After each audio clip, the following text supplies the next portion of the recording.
Hi friends, ಅಡುಗೆ ಸವಿರುಚಿ ಚಾನಲ್ಗೆ ಸ್ವಾಗತ. ಇವತ್ತು ನಿಮಗೆ 2 ಬಗೆಯಲ್ಲಿ ಪ್ರೋಟೀನ್ ಪೌಡರನ್ನು ಮನೆಯಲ್ಲೇ ತುಂಬ ಸುಲಭವಾಗಿ ನ್ಯಾಚುರಲ್ ಆಗಿ ಹೇಗೆ ಮಾಡ್ಕೋಬಹುದು ಅಂತ ತಿಳಿಸ್ಕೊಡ್ತಾ ಇದ್ದೀನಿ. ಹಾಗೆ ಈ ಪ್ರೋಟೀನ್ ಪೌಡರನ್ನು ಬಳಸೋದ್ರಿಂದ ನಮಗೆ ತುಂಬಾ ಬೆನಿಫಿಟ್ಸ್ ಇದೆ. ಅದನ್ನು ಕೂಡ ನಾನು ಈ ವಿಡಿಯೋದಲ್ಲಿ ನಿಮಗೆ ತಿಳಿಸ್ಕೊಡ್ತಾ ಇದ್ದೀನಿ. ಈಗ ನೋಡೋಣ ಹೇಗೆ ಮಾಡೋದು ಅಂತ. ಹಾಗೆ ಫ್ರೆಂಡ್ಸ್, ನೀವೇನಾದರೂ ನನ್ನ ಚಾನಲ್ನ ಸಬ್ಸ್ಕ್ರೈಬ್ ಮಾಡ್ಕೊಂಡಿಲ್ಲ ಅಂದರೆ ಇವಾಗಲೇ ಚಾನಲ್ನ ಸಬ್ಸ್ಕ್ರೈಬ್ ಮಾಡಿಕೊಂಡು ಸೈಡಲ್ಲಿ ಬೆಲ್ ಐಕಾನ್ ಇದೆ, ಅದರ ಮೇಲೆ ಕ್ಲಿಕ್ ಮಾಡಿ ಆಲ್ ಸೆಲೆಕ್ಟ್ ಮಾಡಿ. ಆವಾಗ ನಾನು ಮಾಡೋ ಎಲ್ಲ ವಿಡಿಯೋದ ನೋಟಿಫಿಕೇಷನ್ ನಿಮಗೆ ಸಿಗುತ್ತೆ. ಅಲ್ಲದೆ ಇವತ್ತಿನ ವಿಡಿಯೋ ತುಂಬಾ ಯೂಸ್ಫುಲ್ ಆಗಿದೆ. ಹಾಗಾಗಿ ವಿಡಿಯೋನ ಕೊನೆ ತನಕ ಮಿಸ್ ಮಾಡ್ಕೊಳ್ಳದೆ ನೋಡಿ. ಈಗ ಮೊದಲಿಗೆ ಡ್ರೈ ಫ್ರೂಟ್ಸಲ್ಲಿ ಹೇಗೆ ಮನೇಲೇ ಪ್ರೋಟೀನ್ ಪೌಡರನ್ನು ಮಾಡ್ಕೋಬಹುದು ಮತ್ತು ಈ ಪ್ರೋಟೀನ್ ಪೌಡರನ್ನು ಬಳಸೋದ್ರಿಂದ ನಮಗೆ ಏನೆಲ್ಲ ಉಪಯೋಗ ಇದೆ ಅಂತ ತಿಳ್ಕೊಳ್ಳೋಣ.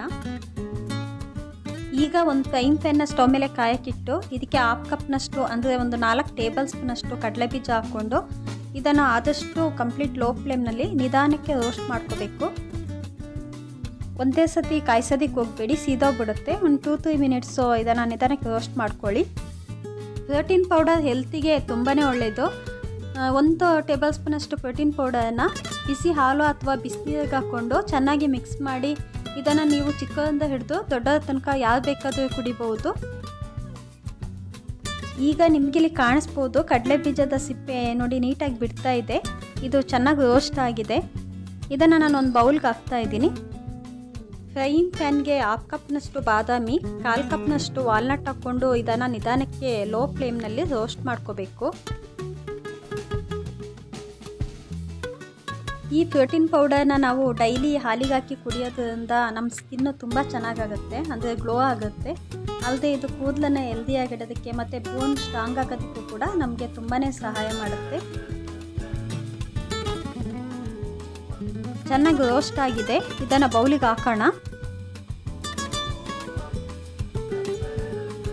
ಈಗ ಫ್ರೈಯಿಂಗ್ ಪ್ಯಾನ್ಗೆ 1/4 ಕಪ್ನಷ್ಟು ಗೋಡಂಬಿ, 1/4 ಕಪ್ನಷ್ಟು ಪಿಸ್ತಾ ಹಾಕ್ಕೊಂಡು ರೋಸ್ಟ್ ಮಾಡ್ಕೋಬೇಕು.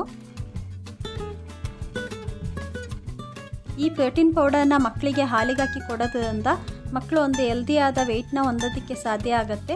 ಅಲ್ಲದೆ ಮಕ್ಕಳ ಬೆಳವಣಿಗೆ ಕೂಡ ಚೆನ್ನಾಗಾಗುತ್ತೆ. ಹಾಗೆ ಡ್ರೈ ಫ್ರೂಟ್ಸಿಂದ ಮಾಡಿದಂಥ ಪ್ರೋಟೀನ್ ಪೌಡರ್ನ ನಾವು ಹಾಲಿಗೆ ಹಾಕಿ ಕುಡಿಯೋದ್ರಿಂದ ಆ್ಯಕ್ಟಿವ್ ಆಗಿ ಎನರ್ಜಿಯಿಂದ ಲವಲವಿಕೆಯಿಂದ ಕೆಲಸ ಮಾಡ್ಕೊಂಡು ಹೋಗೋದಕ್ಕೆ ಬೇಕಾಗುವಂಥ ಶಕ್ತಿಯನ್ನು ಇದು ಕೊಡುತ್ತೆ ಅಂತ ಹೇಳ್ಬೋದು.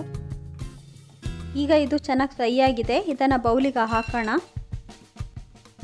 ಈಗ ಮತ್ತೆ ಅದೇ ಫ್ರೈಯಿಂಗ್ ಪ್ಯಾನಿಗೆ ಒಂದು 4 ಒಣ ಖರ್ಜೂರನ ಸೀಡ್ ತೆಗೆದು ಸಣ್ಣ ಸಣ್ಣ ಪೀಸ್ ಮಾಡಿ ಅದನ್ನು ಹಾಕ್ಕೊಂಡು ರೋಸ್ಟ್ ಮಾಡ್ಕೋಬೇಕು.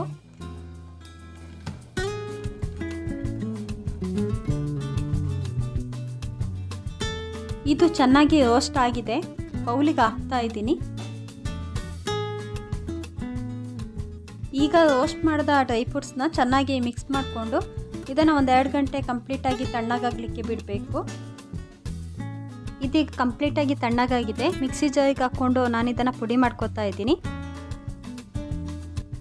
ಡ್ರೈ ಫ್ರೂಟ್ಸ್ನೆಲ್ಲ ಒಂದೇ ಸತಿ ಮಿಕ್ಸಿ ಜಾರಿಗೆ ಹಾಕ್ಕೊಂಡು ಪುಡಿ ಮಾಡೋದಕ್ಕೆ ಹೋಗಬೇಡಿ, ಸ್ವಲ್ಪ ಸ್ವಲ್ಪ ಹಾಕ್ಕೊಂಡು ಪುಡಿ ಮಾಡ್ಕೊಳ್ಳಿ. ಈಗ ನೋಡಿ ಚೆನ್ನಾಗಿ ಪುಡಿಯಾಗಿದೆ, ನಿಮಗಿಲ್ಲಿ ಕಾಣಿಸ್ಬೋದು. ಈಗ ನೀವು ಬೇಕಿದ್ರೆ ಪುಡಿನ ಇಲ್ಲಿ ಕಾಣುತ್ತಲ್ಲ ಹೀಗೆ ಕ್ಲೀನ್ ಮಾಡ್ಕೋಬಹುದು. ಇಲ್ಲ ಬೇಡ ಅಂದರೆ ನೀವು ಹಾಗೇನೂ ಕೂಡ ಅದನ್ನು ಬಳಸ್ಕೋಬಹುದು. ಇದು ಚೆನ್ನಾಗಿ ಪುಡಿಯಾಗಿದೆ, ನಿಮಗಿಲ್ಲಿ ನೋಡಿದಾಗ ಗೊತ್ತಾಗ್ಬೋದು.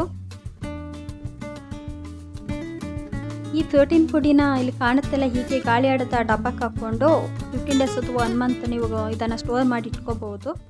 ಅಲ್ಲದೆ ಮನೇಲಿ ಏನಾದರೂ ನಿಮ್ಮ ಅಪ್ಪ ಅಮ್ಮ ಅಥವಾ ಏಜ್ ಆದಂಥ ದೊಡ್ಡದೇನಾದರೂ ಇದ್ದರೆ ಡೈಲಿ ಹಾಲಿಗೆ ಹಾಕಿ ಇದನ್ನು ನೀವು ಕುಡಿಸೋದ್ರಿಂದ ಅವರಿಗೆ ಬೋನ್ ಸ್ಟ್ರಾಂಗ್ ಆಗುತ್ತೆ. ಅಲ್ಲದೆ ದೇಹದಲ್ಲಿ ರೋಗ ನಿರೋಧಕ ಶಕ್ತಿ ಜಾಸ್ತಿಯಾಗಿ ಅವರು ಕೂಡ ಆ್ಯಕ್ಟಿವ್ ಆಗಿ ಖುಷಿಯಿಂದ ಮನೆ ತುಂಬ ಓಡಾಡಿಕೊಂಡು ಇರ್ಬೋದು. ಈ ಪ್ರೋಟೀನ್ ಪುಡಿನ ನೀವು ಇವಾಗಲೇ ಮನೇಲಿ ಟ್ರೈ ಮಾಡಿ, ಹಾಗೆ ಹೇಗಿತ್ತು ಅಂತ ನನಗೆ ಕಮೆಂಟ್ ಬಾಕ್ಸಲ್ಲಿ ತಿಳಿಸಿ. ಈಗ ನೆಕ್ಸ್ಟು ಸೀಡ್ಸ್ ಮತ್ತು ಡ್ರೈ ಫ್ರೂಟ್ಸ್ ಎಲ್ಲ ಹಾಕಿ ಹೇಗೆ ಪ್ರೋಟೀನ್ ಪೌಡರ್ನ ಮಾಡ್ಕೊಳ್ಳೋದು ಮತ್ತು ಈ ಪೌಡರ್ನ ಬಳಸೋದ್ರಿಂದ ನಮಗೆ ಏನೆಲ್ಲ ಪ್ರಯೋಜನ ಇದೆ ಅಂತ ತಿಳ್ಕೊಳ್ಳೋಣ. ಈಗ ಒಂದು ಫ್ರೈಯಿಂಗ್ ಪ್ಯಾನ್ನ ಸ್ಟವ್ ಮೇಲೆ ಕಾಯಕ್ಕಿಟ್ಟು ನಾನು ಇದಕ್ಕೆ ಒಂದು 1/4 ಕಪ್ನಷ್ಟು ಸನ್ಫ್ಲವರ್ ಸೀಡ್ ಮತ್ತು ಒಂದು 1/4 ಕಪ್ನಷ್ಟು ಪಂಪ್ಕಿನ್ ಸೀಡ್ ಹಾಕ್ತಾ ಇದ್ದೀನಿ. ಇದನ್ನು ಕಂಪ್ಲೀಟ್ ಲೋ ಫ್ಲೇಮ್ನಲ್ಲಿ ನಿಧಾನಕ್ಕೆ ಒಂದು 2-3 ಮಿನಿಟ್ಸು ರೋಸ್ಟ್ ಮಾಡ್ಕೋಬೇಕು. ಸೀಡ್ಗಳನ್ನ ಬಳಸಿ ಪ್ರೋಟೀನ್ ಪುಡಿನ ಮಾಡೋದ್ರಿಂದ ನಮ್ಮ ದೇಹಕ್ಕೆ ತುಂಬಾ ಉಪಯೋಗ ಇದೆ ಅಂತ ಹೇಳ್ಬೋದು. ಸನ್ಫ್ಲವರ್ ಸೀಡ್ ಮತ್ತು ಪಂಪ್ಕಿನ್ ಸೀಡ್ನ ನಾವು ಬಳಸೋದ್ರಿಂದ ಹೃದಯ ಸಂಬಂಧಿ ಸಮಸ್ಯೆ ಇದ್ದರೆ ಅದು ಕಡಿಮೆ ಆಗುತ್ತೆ, ಅಲ್ಲದೆ ಬೋನ್ ಸ್ಟ್ರಾಂಗ್ ಆಗುತ್ತೆ. ಹಾಗೆ ಡಯಾಬಿಟಿಸ್ನ ಕಂಟ್ರೋಲ್ ಇಡೋದಕ್ಕೆ, ಜೊತೆಗೆ ಹೆಲ್ದಿಯಾದ ವೆಯ್ಟ್ನ ಕೂಡ ಹೊಂದೋದಕ್ಕೆ ಕೂಡ ಇದು ತುಂಬಾ ಸಹಾಯ ಮಾಡುತ್ತೆ. ಈಗ ಇದು ರೋಸ್ಟ್ ಆಗಿದೆ, ನಾನು ಒಂದು ಬೌಲ್ಗೆ ಹಾಕ್ತಾ ಇದ್ದೀನಿ. ಹಾಗೆ ಫ್ರೈಯಿಂಗ್ ಪ್ಯಾನ್ಗೆ 1/4 ಕಪ್ನಷ್ಟು ಚಿಯಾ ಸೀಡ್, 1/4 ಕಪ್ನಷ್ಟು ಬಿಳಿ ಎಳ್ಳು ಹಾಕ್ಕೊಂಡು ನಾನು ರೋಸ್ಟ್ ಮಾಡ್ಕೊತಾ ಇದ್ದೀನಿ. ಈ ಬಿಳಿ ಎಳ್ಳು ದೇಹದಲ್ಲಿನ ಕೆಟ್ಟ ಕೊಲೆಸ್ಟ್ರಾಲನ್ನು ಕಡಿಮೆ ಮಾಡಿ ಹೃದಯದ ಸಮಸ್ಯೆಯನ್ನು ಹೋಗಲಾಡಿಸೋದಕ್ಕೆ ಇದು ಸಹಾಯ ಮಾಡುತ್ತೆ. ಚಿಯಾ ಸೀಡ್ ಕೂಡ ಡೈಜೆಷನ್ ಚೆನ್ನಾಗಾಗೋದಕ್ಕೆ, ವೆಯ್ಟ್ನ ಕಡಿಮೆ ಮಾಡ್ಕೊಳ್ಳೋದಕ್ಕೆ, ಸ್ಕಿನ್ ಗ್ಲೋ ಆಗೋದಕ್ಕೆ ಸಹಾಯ ಮಾಡುತ್ತೆ. ಇದು ನಿಧಾನಕ್ಕೆ ಚೆನ್ನಾಗಿ ರೋಸ್ಟ್ ಆಗಿದೆ. ಇದನ್ನು ಇವಾಗ ಬೌಲ್ಗೆ ಹಾಕ್ತಾ ಇದ್ದೀನಿ.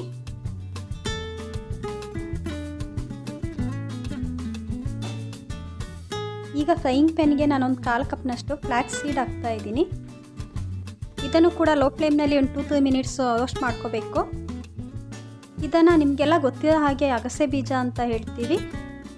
ಈ ಸೀಡ್ ಕೂಡ ನಮಗೆ ತುಂಬಾ ಹೆಲ್ತಿಗೆ ಒಳ್ಳೆಯದು. ಈ ಸೀಡನ್ನ ನಾವು ಬಳಸೋದ್ರಿಂದ ನಮ್ಮ ಕೂದಲು ತುಂಬ ಚೆನ್ನಾಗಾಗುತ್ತೆ, ಅಂದರೆ ಕೂದಲಿನ ರಕ್ಷಣೆಯನ್ನು ಇದು ಮಾಡುತ್ತೆ, ಅಲ್ಲದೆ ಬೋನ್ನ ಸ್ಟ್ರಾಂಗ್ ಮಾಡುತ್ತೆ. ಜೊತೆಗೆ ನಮಗೆ ದೇಹಕ್ಕೆ ಬೇಕಾಗುವಂಥ ಶಕ್ತಿಯನ್ನು ಇದು ನೀಡಿ ಬೇಗನೆ ನಮಗೆ ಆಯಾಸ ಆಗದ ಹಾಗೆ ಕೂಡ ಇದು ನೋಡ್ಕೊಳ್ಳುತ್ತೆ. ಹಾಗೆ ಮುಖ್ಯವಾಗಿ ವಯಸ್ಸಾದಾಗ ಸುಕ್ಕುಗಟ್ಟುತ್ತಲ್ಲ, ಈ ಸುಕ್ಕುಗಟ್ಟೋದನ್ನು ತಡೆದ್ಬಿಟ್ಟು ನಾವು ಯಾವಾಗಲೂ ಹೆಂಗಾಗಿ ಕಾಣುವಾಗೆ ಮಾಡುವಲ್ಲಿ ಈ ಸೀಡ್ ತುಂಬಾ ಸಹಾಯ ಮಾಡುತ್ತೆ ಅಂತ ಹೇಳ್ಬೋದು.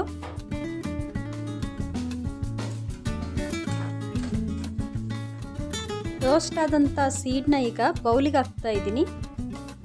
ಈಗ ಫ್ರೈಯಿಂಗ್ ಪ್ಯಾನ್ಗೆ 1/2 ಕಪ್ನಷ್ಟು ಬಾದಾಮಿ, ಹಾಗೆ 1/4 ಕಪ್ನಷ್ಟು ನಾನು ವಾಲ್ನಟ್ ಹಾಕ್ಕೊಂಡು ಇದನ್ನು ಕೂಡ ಒಂದು 3-4 ಮಿನಿಟ್ಸು ರೋಸ್ಟ್ ಮಾಡ್ಕೊತಾ ಇದ್ದೀನಿ.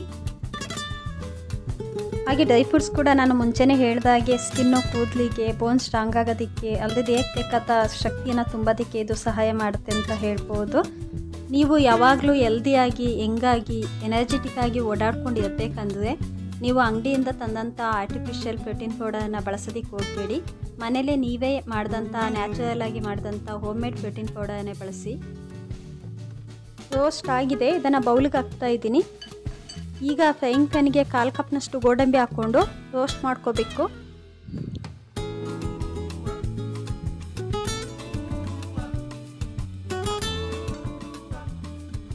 ಈಗ ರೋಸ್ಟ್ ಆದಂಥ ಗೋಡಂಬಿನ ಬೌಲಿಗೆ ಹಾಕ್ಕೊಂಡು ಡ್ರೈ ಫ್ರೂಟ್ಸ್ ಮತ್ತು ಸೀಡ್ನೆಲ್ಲ ಚೆನ್ನಾಗಿ ಒಂದು ಸರ್ತಿ ಮಿಕ್ಸ್ ಮಾಡ್ಕೋಬೇಕು. ಇದನ್ನು ಬಿಸಿ ಇದ್ದಾಗ ಪುಡಿ ಮಾಡೋದಕ್ಕೆ ಹೋಗಬೇಡಿ. ಕಂಪ್ಲೀಟಾಗಿ ಒಂದು 2 ಗಂಟೆ ತಣ್ಣಗಾದ್ಮೇಲೆ ಆಮೇಲೆ ಮಿಕ್ಸಿ ಜಾರಿಗೆ ಸ್ವಲ್ಪ ಹಾಕ್ಕೊಂಡು ಪುಡಿ ಮಾಡ್ಕೊಳ್ಳಿ. ಈಗ ಇದು ಕಂಪ್ಲೀಟಾಗಿ ತಣ್ಣಗಾಗಿದೆ, ಇದನ್ನು ನಾನು ಮಿಕ್ಸಿ ಜಾರಿಗೆ ಹಾಕ್ತಾ ಇದ್ದೀನಿ. ಇದ್ರ ಜೊತೆಗೆ ಒಂದು 1/4 ಕಪ್ನಷ್ಟು ಕಲ್ಸಕ್ಕರೆ ಹಾಕ್ಕೊಂಡು ನಾನು ಪುಡಿ ಮಾಡ್ಕೊತಾ ಇದ್ದೀನಿ. ನೀವು ಎಲ್ಲ ಒಂದೇ ಸತಿ ಹಾಕ್ಕೊಂಡು ಪುಡಿ ಮಾಡಿಕೊಂಡ್ರೆ ಪುಡಿ ಸ್ವಲ್ಪ ಅಂಟದಂಗೆ ಆಗುತ್ತೆ. ಹಾಗೆ ಜಾಸ್ತಿ ಹೊತ್ತು ಪುಡಿ ಮಾಡೋದಕ್ಕೆ ಹೋಗಬೇಡಿ. ಇಲ್ಲಿ ಕಾಣುತ್ತಲ್ಲ, ಈ ಟೈಪಲ್ಲಿ ಪುಡಿ ಮಾಡ್ಕೊಳ್ಳಿ ಸಾಕು. ನೀವು ಬೇಕು ಅಂದರೆ ಇಲ್ಲಿ ಕಾಣುತ್ತಲ್ಲ ಹೀಗೆ ಪ್ರೋಟೀನ್ ಪುಡಿನ ಕ್ಲೀನ್ ಮಾಡ್ಕೊಳ್ಳಿ. ಇಲ್ಲ ಬೇಡ ಅಂದರೆ ನೀವು ಹಾಗೇನೂ ಕೂಡ ಈ ಪುಡಿನ ಬಳಸ್ಬೋದು. ಈಗ ನಾನು ಈ ಪುಡಿಗೆ ಒಂದು 1/4 ಕಪ್ನಷ್ಟು ಕೋಕೋ ಪೌಡರ್ ಹಾಕ್ತಾ ಇದ್ದೀನಿ. ಇದನ್ನು ಇವಾಗ ಚೆನ್ನಾಗಿ ಮಿಕ್ಸ್ ಮಾಡ್ಕೋಬೇಕು.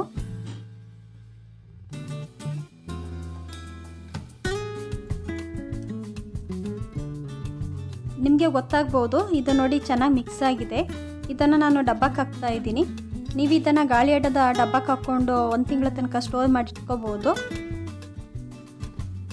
ಡೈಲಿ 1 ಗ್ಲಾಸಷ್ಟು ಬಿಸಿ ಹಾಲು ಅಥವಾ ಬಿಸಿನೀರಿಗೆ 1 ಟೇಬಲ್ ಸ್ಪೂನ್ ಅಷ್ಟು ನೀವು ಪ್ರೋಟೀನ್ ಪೌಡರ್ನ ಹಾಕ್ಕೊಂಡು ಚೆನ್ನಾಗಿ ಮಿಕ್ಸ್ ಮಾಡಿ ಚಿಕ್ಕ ಮಕ್ಕಳು ಅಥವಾ ದೊಡ್ಡವರಿಗೆ ಯಾರಿಗೆ ಬೇಕಾದರೂ ನೀವು ಇದನ್ನು ಕುಡಿಲಿಕ್ಕೆ ಕೊಡ್ಬೋದು. ಹಾಗೆ ಫ್ರೆಂಡ್ಸ್, ಈ ಪ್ರೋಟೀನ್ ಪುಡಿನ ನೀವು ಮನೇಲಿ ಇವಾಗಲೇ ಟ್ರೈ ಮಾಡಿ. ಹಾಗೆ ಈ ವಿಡಿಯೋ ಹೇಗಿತ್ತು ಅಂತ ನನಗೆ ಕಮೆಂಟ್ ಬಾಕ್ಸಲ್ಲಿ ತಿಳಿಸಿ. ಈ ವಿಡಿಯೋ ನಿಮಗೆ ಇಷ್ಟ ಆದರೆ ವಿಡಿಯೋಕ್ಕೊಂದು ಲೈಕ್ ಕೊಟ್ಟು ಚಾನಲ್ನ ಸಬ್ಸ್ಕ್ರೈಬ್ ಮಾಡಿ, ಬೆಲ್ ಐಕನ್ ಕ್ಲಿಕ್ ಮಾಡಿ, ಆಲ್ ಸೆಲೆಕ್ಟ್ ಮಾಡಿ.